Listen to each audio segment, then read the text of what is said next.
Alright, hello and welcome back everyone here to Starladder Season 11. Southeast Asia, we've got the second game of the night, Insidious Idol versus Rave, who, I gotta say, they were joking in the lobby, they wanted an award because they were so early, they were all in the lobby, and they're just an example of what a Dota team should be.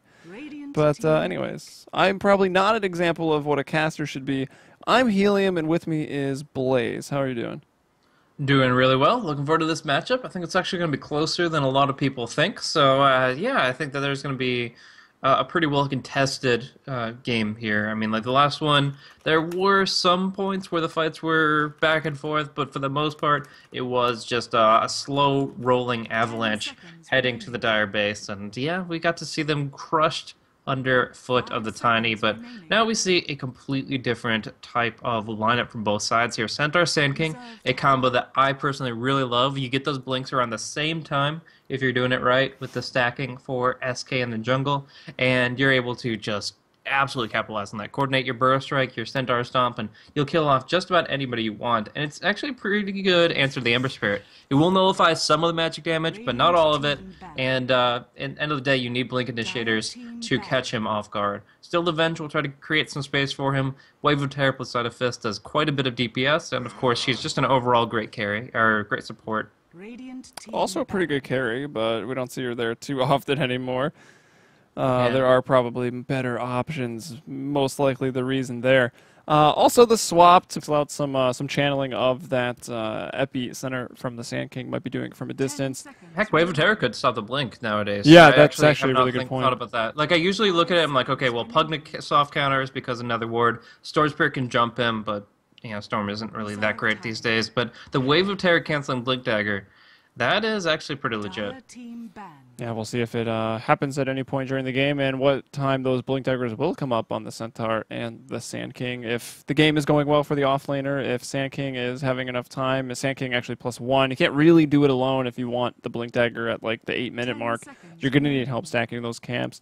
We'll see what they decide to do and who their mid laner and potentially that solo safe lane hero would be if they really want to get the early Blink Daggers up, those jungle stacks. They're going to need laners that are self-sufficient and can just really stay in that lane. And, well, speaking of Storm Spirit, here he is. I mean, he does get some, like, slight buff, I think, to the way mana works with his ultimate right now, but overall the hero is decent. I think it's in a really good place. But can be shut down. I think it's good for like a 4th, 5th pick.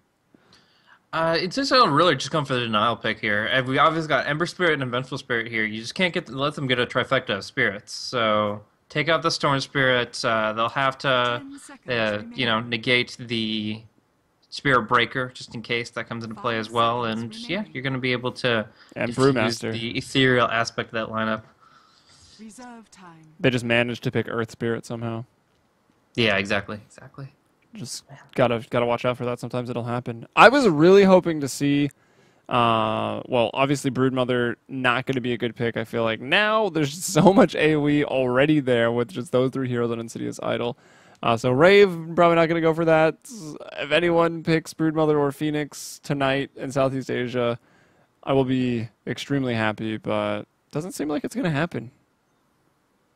Yeah, I mean, again, we're not going to see Brood unless she has last pick, so we kind of can't hold our breath on that one. We'll just see it and be like, oh, that's awesome, but, you can't really mention it until that final phase because she just isn't a hero you can pick when the enemy knows how to counter it. But already kind of countering it in a lot of ways. You've got the Caustic Finale on Sand King, you've got the AoE clear from Storm Spirit, and on the other side, you've got Ember Spirit and Jakiro. Like, these heroes will deal with a Brood perfectly fine. I honestly think it would be a pretty bad pick in this type of situation, but you never know. And on top of that, the Phoenix has his own level of potential. He has plenty of counters himself, but as it stands, he's not a bad option if he's been practiced by either of the two teams. In either case, for now, Storm Spirit, Sand King, Centaur. What does this scream to me? Range of initiation. It's a kind of a little buzz phrase I use frequently, but in this case, it's what it's all about. It's all about being able to initiate a full screen, maybe 2 screens away. And yeah, Rave are going to have to be always on their toes, always playing reactively, and just trying to weather the storm of the early mid game. Well, Well chosen words. As Disruptor comes out, now he's got the Storm. Now they could be initiating from all of the screens away. Pull you back from that glimpse if you get back to home. Storm Spear gets really big. He can travel so far with a ball of lightning. Insidious Idol are looking pretty terrifying. Tons of AoE. They've even got the silence there for the Disruptor from the Static Storm, so once he's level 6, he can definitely help shut down the Morphling. Storm Spirit will most likely itemize towards an Orchid, although we have seen him deviate from that a little bit with, I guess, an implicit buff, right? The way that Bloodstone changes its components with the Soul Ring, it has been helping Storm Spirit out a little bit, and sometimes the Storms have been going straight for the Bloodstone. We'll have to wait and see what he wants to do. I feel like since Morphling's on the field and Ember Spirit's on the field, you're definitely just going to go for some more silence, along with the lockdown and the big AoE silence of Disruptor. Honestly, seems like Insidious Idol is a pretty nice team to deal with Rave. However, if they don't deal with Rave, Morphling and Ember Spirit, like, endgame equals secured. Yeah, definitely agree with that sentiment. Ember and Morphling are going to be able to take any carry that Insidious Idol bring in. They're going to ban out the Weaver just in case that was what they were looking for, as he does have a couple of aspects that make it very difficult for Rave to pin down. But end of the day, I really feel that it comes down to how well Rave creates space for themselves. Ember and Morphling are going to be under the gun, and anytime they're farming, they're going to be under threat from Insidious Idol. They have to delay the Sand King or Centaur Blink Dagger, and they have to be very wise about their positioning when they go out to farm. Because although Morphling might be one of the better heroes to survive against a lineup like this, it still doesn't mean he's immortal. The Storm Spirit Initiation with an Orchid, the Disruptor with his ultimate, the Sand King and Centaur Blink combo, and now the PA who can just jump long range. Like, it's going to be absolutely insane how much Yes! under, but they do get the Phoenix, and that is a really big deal. Enabling their team fight, bring them opportunities to go in with that Supernova, and you've got the double attack speed slow. Not only getting the spirits from the Phoenix, but also the Liquid Fire from Jakiro. They might be able to actually keep that egg alive. Yeah, I was going to say, if you pick up Phoenix, I feel like you do it in as the offlane role. And, well, they can definitely do that here. They could attempt to slow down the attack speed of the Phantom Assassin. Lineup. Yeah, it really is. I like it. However, it should be on the Phantom Assassin. And maybe I'm just, blowing it out of proportion, overreacting, whatever. I kind of feel like that's what I'm paid to do.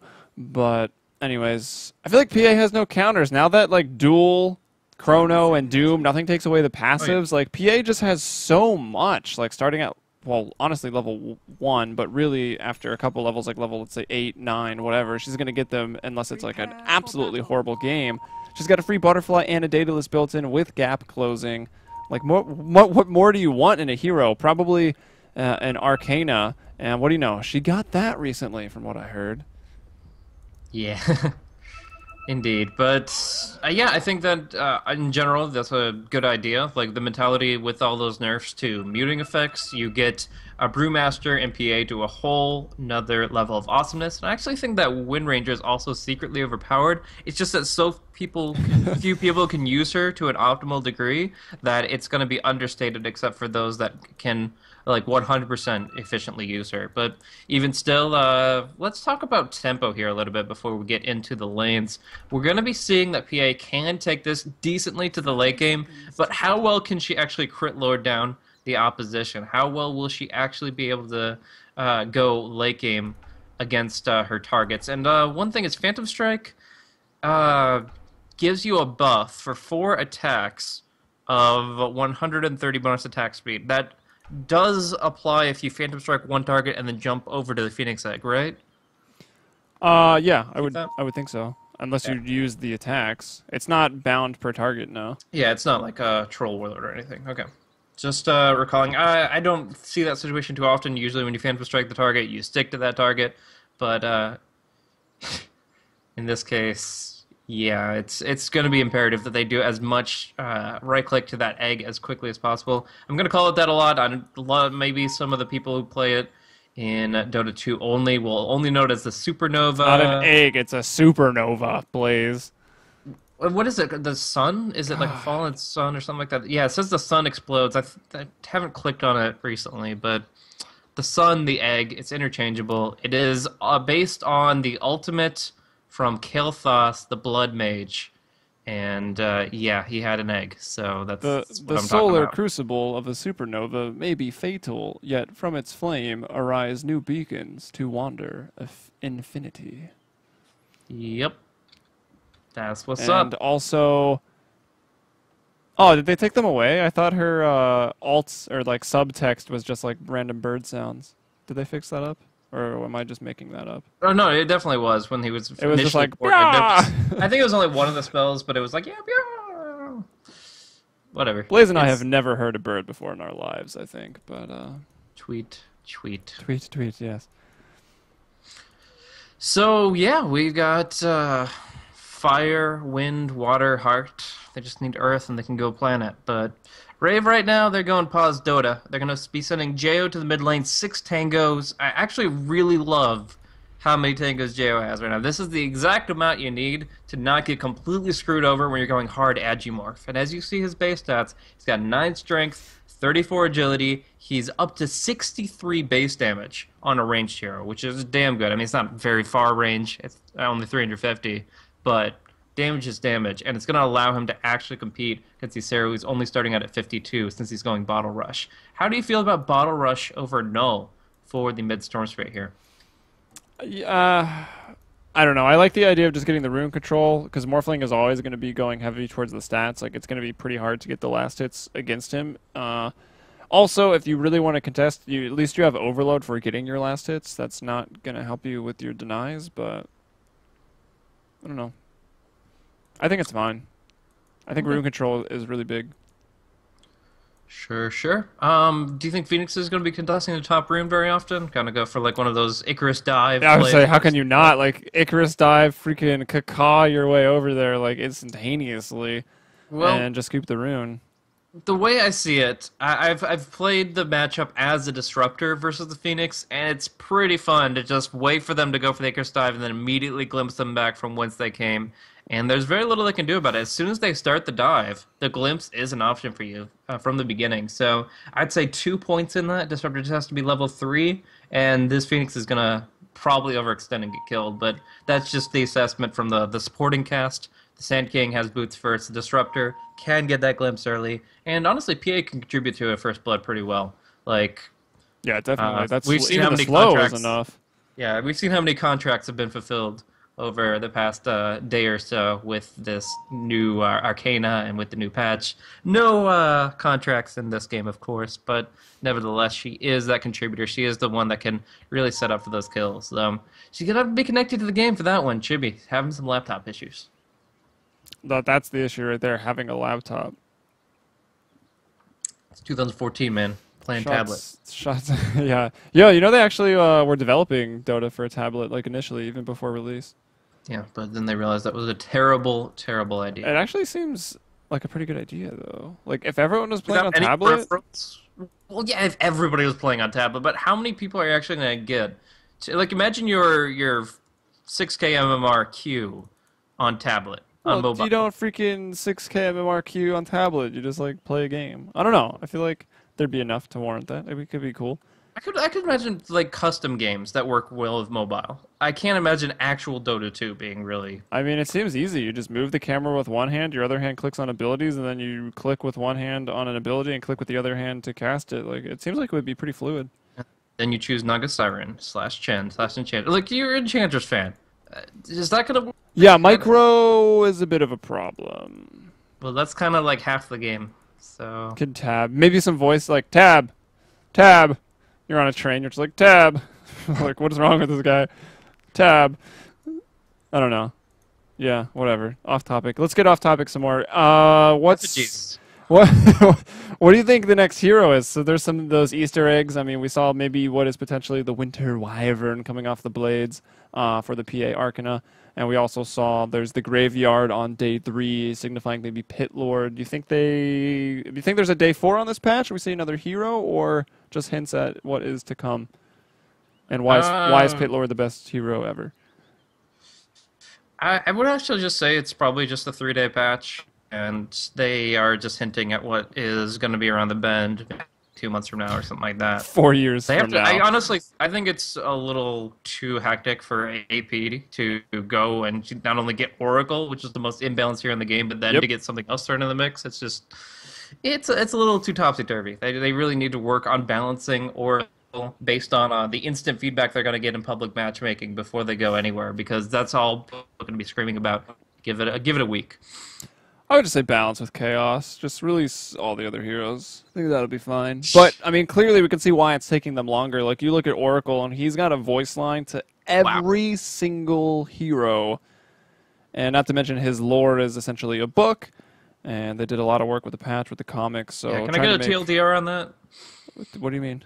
On the Oracle lore, did you actually read it? No. Okay, well, maybe somebody in Twitch chat throws out a TLDR because no fucking clue. But I know that he used to be the priest model from the human race on Warcraft 3/Blood Elves, for those that care about the Frozen Throne. And now he's Tassadar. Yeah, exactly, exactly. But he looks cool. He sounds cool. He did a good job with him. He's got an ultimate orb, which is cool. So these effigies for Rave. Oh, we got some effigies up? Yeah. F yeah. There's actually only one, I think, on the side of Insidious Saddle, so that's pretty weak. Speaking of, what hero? I can't even tell what Oh, hero no, they it got is. Oh, that's Dragonite. Oh, that's pretty sick. Dragonite kneeling like this? Why are they colored? Oh, yeah, that's kind of buggy Is right that a now. pause bug? I don't know. What was that? No, yeah, they're colored on the diary right now, too. So, yeah, maybe a pause. But dude, look at Bat Rider. It's freaking like Superman in that bat. Hey. Nice. Song references from a couple of years ago. Except his arm is going through two wings right here. It's a little awkward. Dude, that's pretty sick. How to train your How to train your bat. by apparently punching through its weak membrane. Oh, that's pretty good. Cardell. Nice. I got it. Keeping up with the Cardells. Shagosaurus. That's his name.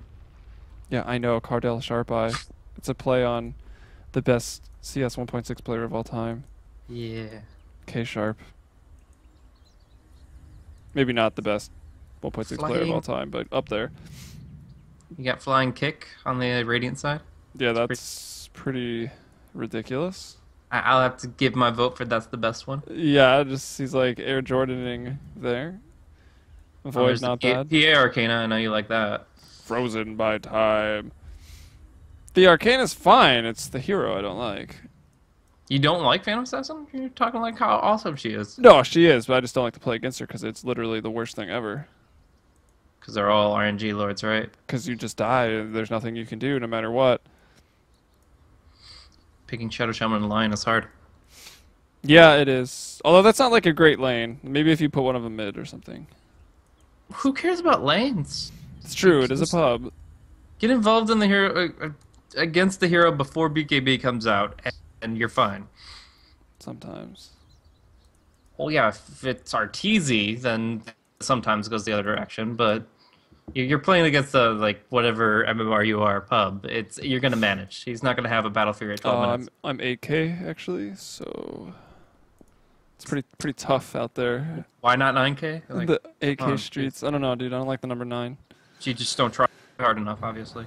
I think that's it, guys. All right, this guy is back in Dota. Oh, there's the tombstone emote thing I heard about.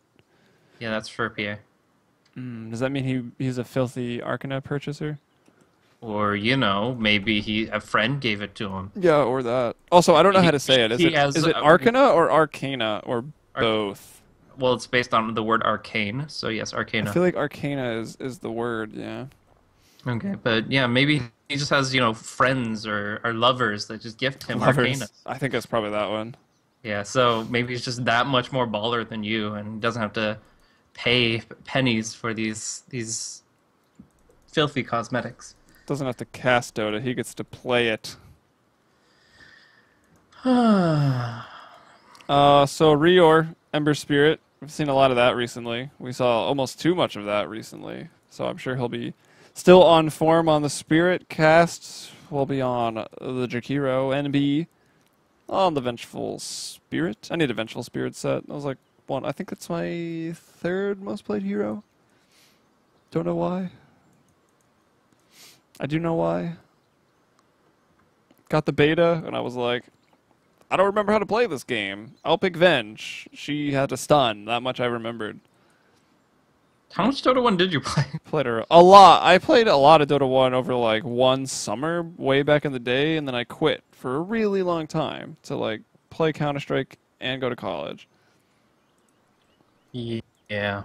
Venge was awesome in Dota 1 because she had the attack animation that was literally her model. Dude, it was so much better. You're literally throwing tiny little Venges at him. Yeah, I really liked it. Oh well. You know. I wonder why they didn't do that. Like, it seems like they could definitely, they have the technology. Yeah, but they wanted to bring it to a new player base. I mean, think about how many people played Dota 2 as opposed to how many people have played Dota 1. They expanded their player base a lot, and I don't think that would transfer well to people viewing it for the first time in a like polished game. It's really fun for a custom game context. Polished? We're hardly out of beta. Obviously. Look at these effigies. They don't even work. Man, I just got to think of the balance repercussions of having these effigies here. If I'm Medusa stone-gazing people in the spot next to the huts, I don't know which hero's which. Like, why is this hero only at 500 HP 50 minutes into the game? Why does he have back protection? Yeah, dude, why is he... I thought his BKB was on cooldown. It's freaking glowing yellow. Oh, we're playing Dota. Wow. Oh, is that what this game is called? Sweet. Alright, let's check the effigies. That's more important. Yeah, they're still colored, dude. I don't know. I think that's just a bug, I guess. Sometimes they are, sometimes they aren't. You picked the wrong day. Apparently. Anyways, back to Rave. We'll start with the introductions there. They're on the Radiant squad. We've got Rior on the Ember Spirit cast. On Judikiro, NB, the purple Vengeful Spirit. Middle lane, Jo playing on that Borf lane. Return to the mid lane where he really started his career. And Chrissy here going to be playing the Phoenix, making some people proud, possibly some people angry. City Saddle thinking very hard about picking up that banner. And do I want the gold? Do I want the gold? Dude, yes. they got to extend. They got to pick that up at. No, he waited 8 seconds after the number. A little bit extra gold. You can't even. I don't even think so because you're at the 0 timer. That's not an extra minute, dude. Yeah, that's true. Who knows when they actually quantify it, does that mean it's -5? You lose 5 gold out of it if it's must be before the timer, obviously. Yeah, so Chrissy is probably Yeah. not going to have a good time here.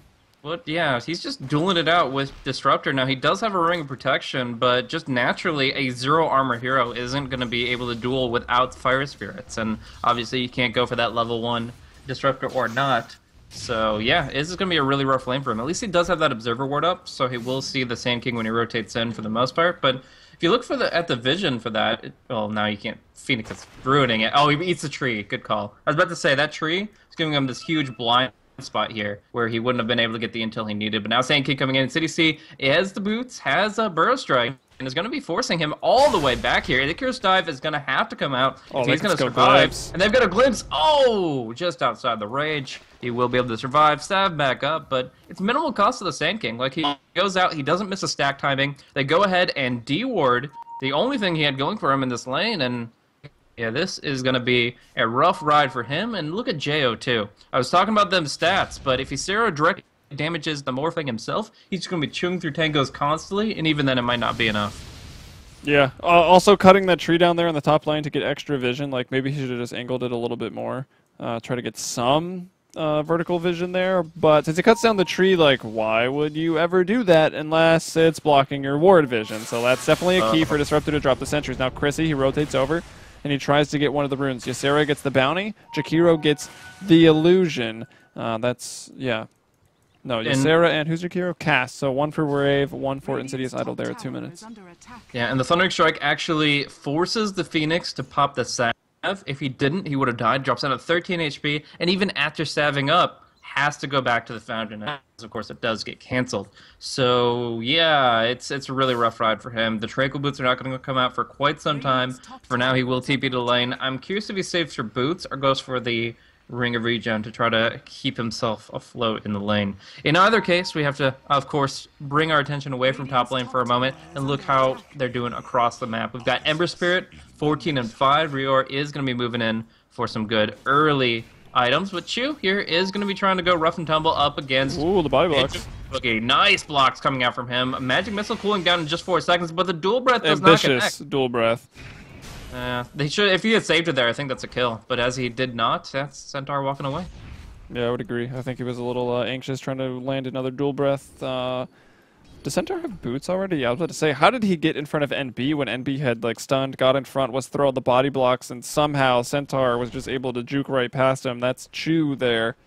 That is because he does have those boots already. Also going to be looking towards those tranquils. We'll see Phoenix going to do the same thing. And to answer your question, he'll purchase up the Ring of Regen. I feel like the boots don't really help because he goes back to this lane. Disruptor's about to be level 3. Once there's 2 points in Glimpse, none of that really matters because he's going to Thunderstrike and then he's going to Glimpse you.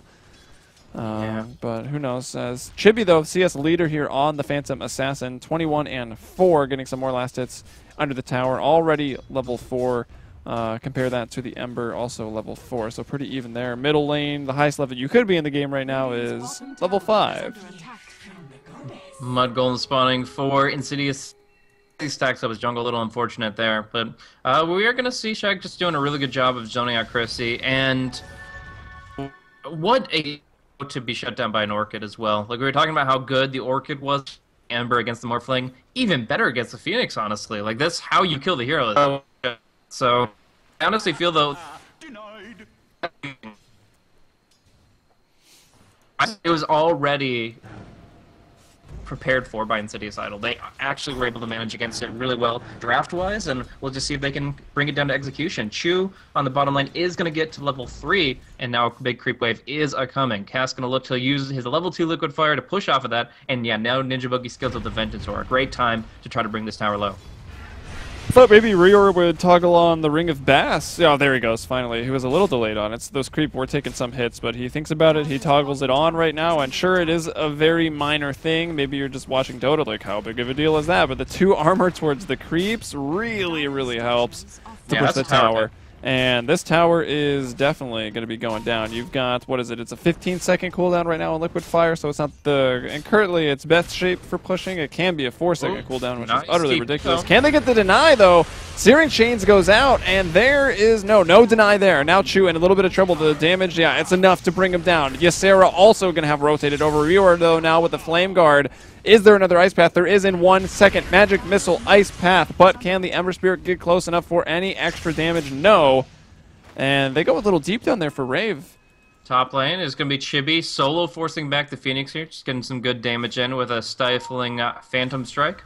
But end of the day, he is just going to be slow rolling towards this Battle Fury here. Like, he obviously wants it, but is he going to get it at a time that's relevant enough? It really comes down to how quickly the Jakiro pushes. If the Jakiro can get 2 tier 1s and the gold that applied to Morphling and Ember Spirit, they're going to have a severe tempo advantage over this PA. It's going to be on the Blink Dagger initiation to counteract that. As it stands, the Centaur is nowhere near it, having just purchased up the Tranquil Boots, but the Sand King is able to rush it out of the Brown Boots, and he is actually doing really well with this jungle. Clearing up this stack here, he is at 1,100 gold with 1 Troll at low HP.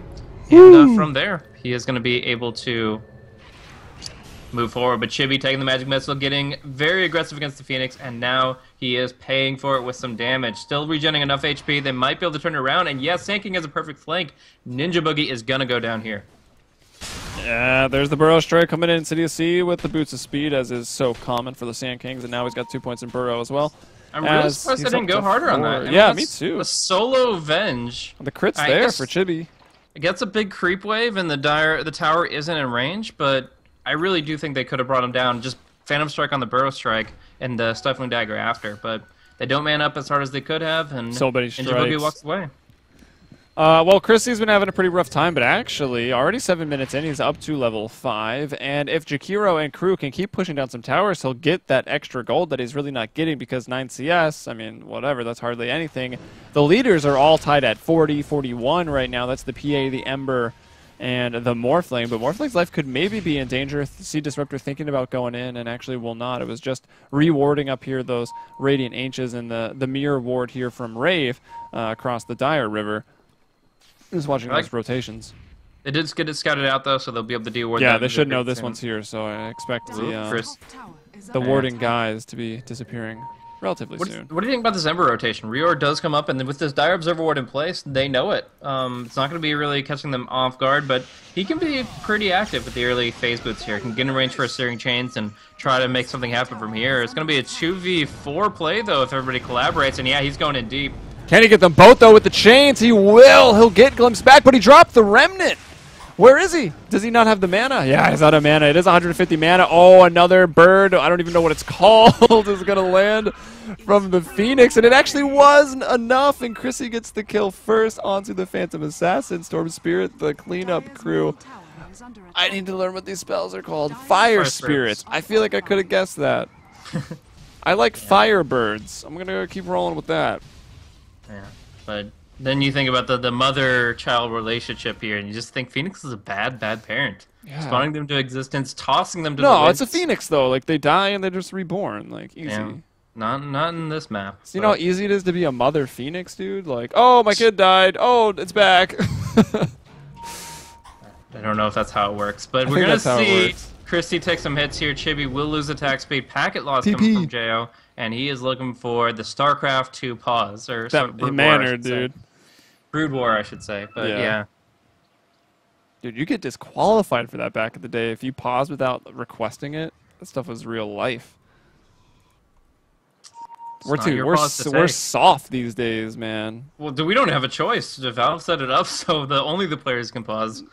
Like the people, I've had situations where like 10. Oh yeah, and Finnel, but casters can pause, but I unbound mine. Really? Because I've never been able to. Oh, I'm pretty maybe sure. The last time I tried was like a year and a half ago. Yeah, I think they added it in, but like I was like, nope, clear that key. Don't want to do that. It would really come in handy with all the the DDoS disconnects though that we had in a couple of tournaments. I definitely tried then and it didn't work, but you know, who knows. Rior pushing down bottom. He's got this nice little build up here. He used the Flame Guard in his last excursion, so as you mentioned, he didn't have the mana to Remnant back forward. But that was good sense to drop that Remnant though. Yeah, if he could support it. If he had the Drum of Endurance or something like that, that would have been really nice. But as it stands, not really that contributional now. Chu does have a Stampede here, so although he doesn't have Blink, he can set up this smoke gank really well. Insidious C on the front end here. No Blink just yet, but they're going in, out of the smoke, onto the Ember. Oh, really, really nice Ice Path by Cast. He might be the sacrificial lamb here, and 4 heroes just going to gobble up the Twin-Headed Dragon. Just in time for Thanksgiving. Well, honestly, that was really good for Rave. Yeah, that was fantastic. Saving the Ember. The Jakiro spends his gold buying 2 items, and Jo gets time to farm a wave or 2 and then freely push out a tier 1 mid. Like, that is an absolute victory for Rave. That is insanely good to survive that timing of a gank. This is where this snowball starts rolling for the Storm Spirit, and preventing that is absolutely immense. Yeah, and before we switch over to the net worth graph on the left, we've got Jo actually leading here from the middle lane. He's 64-9. He's ahead of the PA. That's 57-5. Ember Spirit did have that rotation top, and I think it resulted in that 1 kill. Would have been a really good rotation had the ward not spotted it. He's 51-12. 45-9 on the Storm Spirit, and actually we see Chu in the bottom lane in a lot of trouble. Rior is there once again. The Flame Guard is up, and Chu will fall. Up top, we've got some more action. Chibi trying to deal with Chrissy. Chrissy pouring out a lot of damage, but as he does that, he also hurts himself. Puts him in danger of maybe being critted down, but Jo now also going to rotate over. There's the Beam of Death. Have laser beams. And there's the blink out. Is there enough burn damage here, though, to bring him? It's going to be close. It's just enough. Chrissy will get the kill. And Phoenix, well, he had an abysmal start for the first 4 minutes, but he has recovered. Yeah, I didn't think that the Icarus dive would have done enough because you normally don't see this kind of skill allocation. Chrissy goes for a 2-4-1 build. Usually it's a 1-point wonder for Icarus dive, and then you max out the Sun Ray. But where the Sun Ray didn't really pack that punch, the damage over time from Icarus dive was substantial enough. Going from a 40 damage debuff to an 121, it's pretty substantial. And yeah, it's gonna be enough to bring down the PA. Now the rotation comes in to blink up on the Sand King. Time to unveil it, but with an Epi or Burrow. It's this seems dangerous, though. Chrissy's got the Supernova. Can he cast it, though, in time? Can he do it? He'll actually Icarus dive. He doesn't think about it. I feel like they don't get the attacks there. They're going to glimpse him back, and that will cancel the glimpse, but I feel like he had a better opportunity to use that Phoenix Sun, and he doesn't find it. I mean, none of those guys are attacking fast. PA wasn't around. I guess maybe the tower. Did tower hits count for it? I don't even know. Wow, what a burrow strike out. And the burn damage, that quick burst, Morphling coming in with a waveform. Fire and water teaming up to get another kill on the laser beam. Chrissy, he's been practicing the Phoenix, man. Yeah, no, he's been doing some work with this. He survived through a laning phase against the Disruptor, which is more than I expected. I've played the Disruptor matchup, and maybe it's the fact that there hasn't been that much pressure from Shag. He didn't get that many levels early or whatever, but in the end of the day, the Phoenix has lived through this game with only one death, and yeah, he's been performing very well as far as the skills go. Now actually putting points in that stun ray, so maybe a secondary value point in Icarus Dive to, what did I say, quadruple the damage you get? Or triple. It triples the damage you get. Yes, it does. I'll agree to that one as well. 40, 120. It's really early for me as far as math goes, but that sounds like a triple. I was just blindly agreeing, hoping you weren't wrong, because I didn't want to multiply numbers. 4 times 3 equals 12. We're good here. Yeah. Anyways, but the supernova can only be destroyed by the right clicks of heroes. Oh, should we gonna go in? Do they have enough disable here? He's morphing over to strength, but the heal is coming in from the tree line. Ysera's even gonna go in. It's not enough. Everyone is dying right now. Jo, he's out of mana to morph. No, he gets a little bit more, but I think he's actually out of agility. And he'll try to TP out. He will not try. He will TP out. Now the rest of the team, the remnants going in from Rio or Shagasaurus.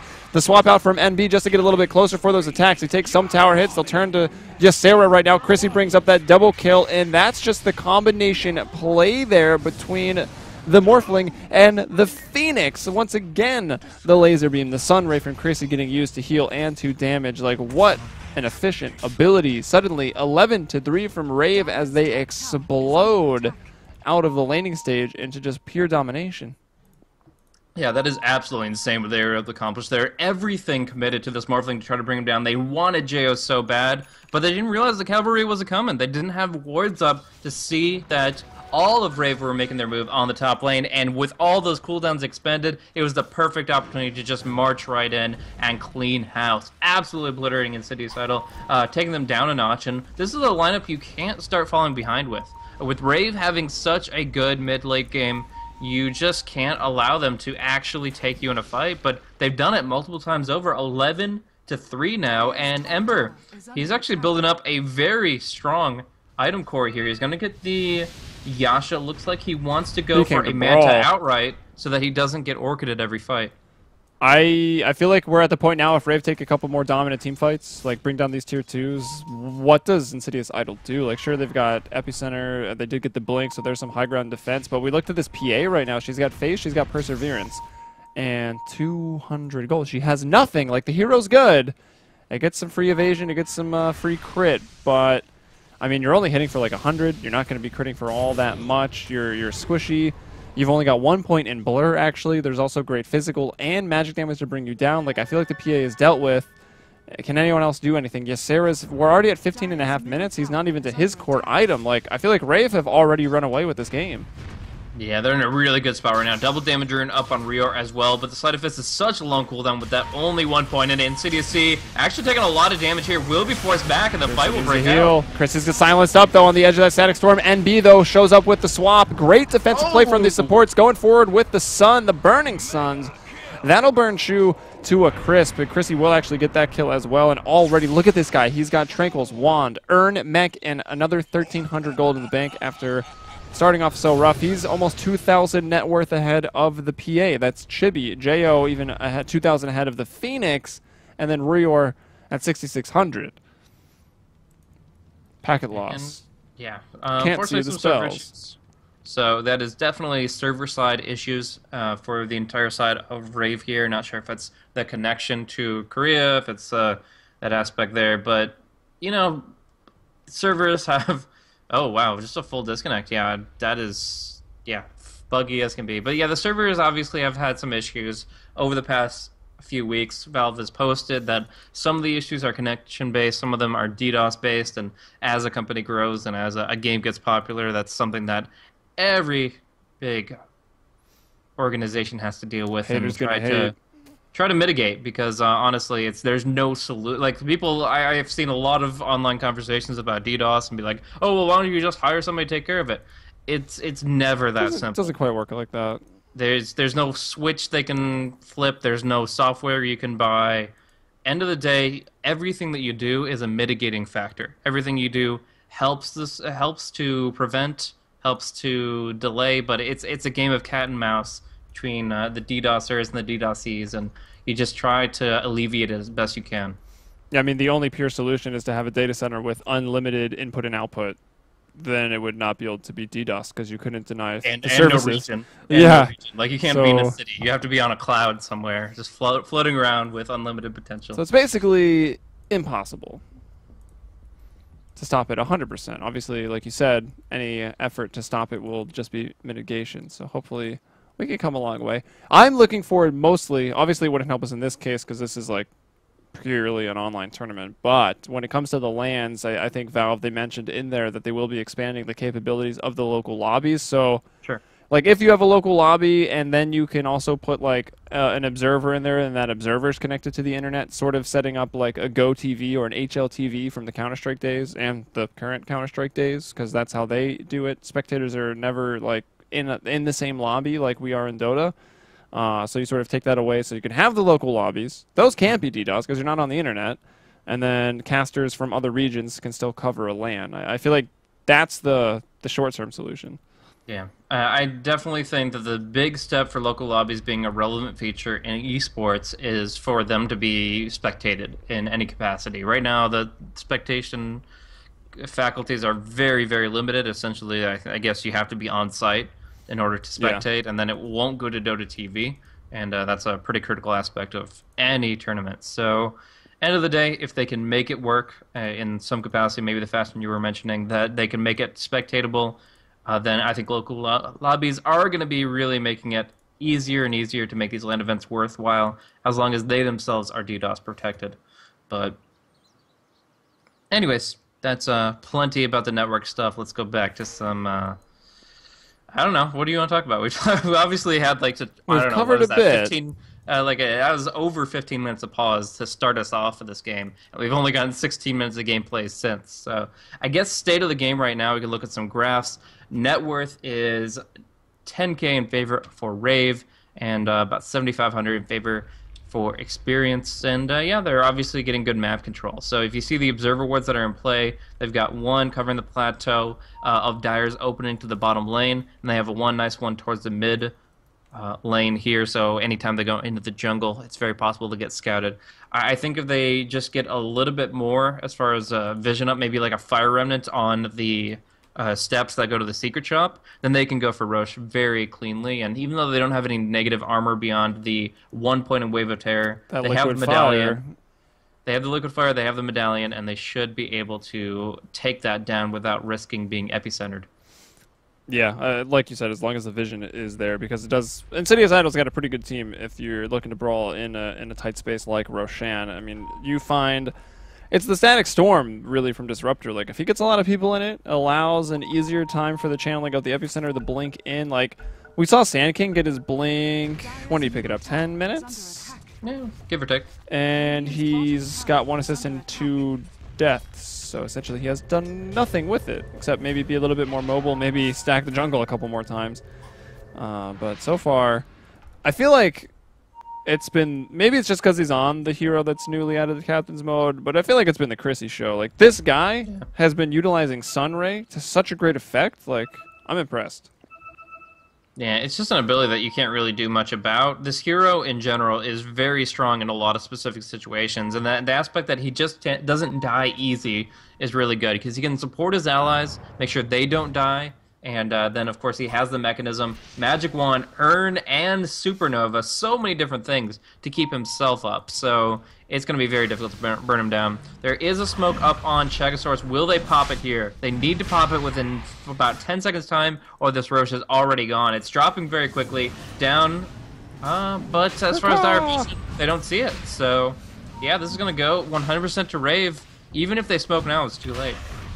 Wow, and let's take a while, since we were paused for a bit, to just remember to when they tried to kill Jo in the top lane and they couldn't do it. 1 versus 4. It might have even been 1 versus 5. Now, Jo's finished up a Linken's and he has an Aegis, so even if they do kill him, they'll have to kill him again. It seems like an impossibility, and with another tower falling or just another bad team fight from Insidious Idol, I feel like Rave has it in the bag. But of course, breaking high ground is always a different animal. PA, how are you coming along? 1,200 gold, so you got a... Which one is it? The Claymore, if you want it. If you even want to continue Battle Fury at this rate, and she will. Oh, sorry, I got it backwards. The Broadsword at 1,200. Have I mentioned I've been up all night? Once or twice, but... Right. Yeah, this durability on Jo is going to be obscene at this point in time. Now, we've got the mechanism up on Chrissy, which wasn't true before. Oh my God. And the 61 experience away from Phoenix getting to that max Sunray. He was at 2 points of Sunray before. Now he's got 4 points in it. And yeah, he's going to keep his team sustained. The mechanism, the Sunray, this team is not dying easy. And Insidious Idol, without having the Sand King at level 11, I don't really see a solution. Like, the Storm can initiate, he can get a pull, but without an Orchid, he just doesn't do enough damage. Ooh, and I'm even forgetting. I mean, Phoenix is not a hero I play a lot, but the recent changes to Supernova, where is it? It's with the Ags that you can bring someone in. Okay, never mind. Then I don't care. Not going to be relevant this game. That is pointless. But anyways, here we go. Lately, I've theory crafted a couple of heroes that can do pretty well with it, but yeah. Is Oracle one of them? No Oracle Theorycraft there, but we are going to see Rio actually initiated on, but this could go badly either way. There's another great swap there. The support's being so sacrificial. What was that? Reor back into it once more, but now the egg, the sun here, bringing down Chibi. Double kill for Jo. There's a buyback right now, but it doesn't even matter. The GG's just been thrown out in all chat there by Shagasaurus, so 15-4. And this game is just Rave dominating. Ysera trying to zip-zap and do everything he can before his own throne just explodes. We'll get another good look at the Batrider effigy, but Rave, man, they get like level 5 on their Phoenix, and then they just dominated. Yeah, they are just nigh immortal. I mean, you just don't have damage to bring these guys down. The Morphling has Morph, the Ember Spirit has Flame Guard, and Phoenix has everything that he brings. Like, they don't actually have a chance to kill anybody. They can gun down with like 3 or 4 spells into a support and bring them down, but that's not even worth it. So, end of the day, they make their best high ground defense they can, and halfway through the fight, they already know it's over. It's just, they just cannot break anybody down. So, yeah, I could really see Phoenix being very relevant in this kind of immortality meta, where it's all about surviving, making sure you don't give away unnecessary rubber band gold. And also, I'm kind of thinking about the fact that Necrophos is a hero that really relies on people being low HP. And in these situations, unless you're like zapping the crap out of the Phoenix himself, you're actually not going to be in that situation too often. If the Phoenix gets a laning phase like we saw from Chrissy, gets a mechanism up, he is one of the better counters to just heroes that try to kill and try to finish. And we'll see if he actually makes a splash in across the world, because obviously he's coming soon to a meta near you. He's in capture worldwide, and I can't wait to see what the other teams do with him. Yep, got to agree with that. Anyways, next game coming up, it's going to be Can't Say Whips versus Team Malaysia. And then what was supposed to be the first game of the day will be the last game of the day, Rave once more versus First Departure. So that's what's coming up here for Starladder Southeast Asia Season 11. Do make sure to buy that ticket, get the great set, get the compendium, support esports. And also, you can follow me on Twitter here at Heliumbrella, Blaze here at Blaze Casting. I am so close to 800 followers. So if you got a Twitter account, make my day. Blaze is way ahead of me. I don't even know. What are you at these days? Almost 1,800. Oh, that's a gap, I've been guys. at it longer, though, you know. That's true. That's true. Anyways, we'll be back in just a moment, so do stay tuned.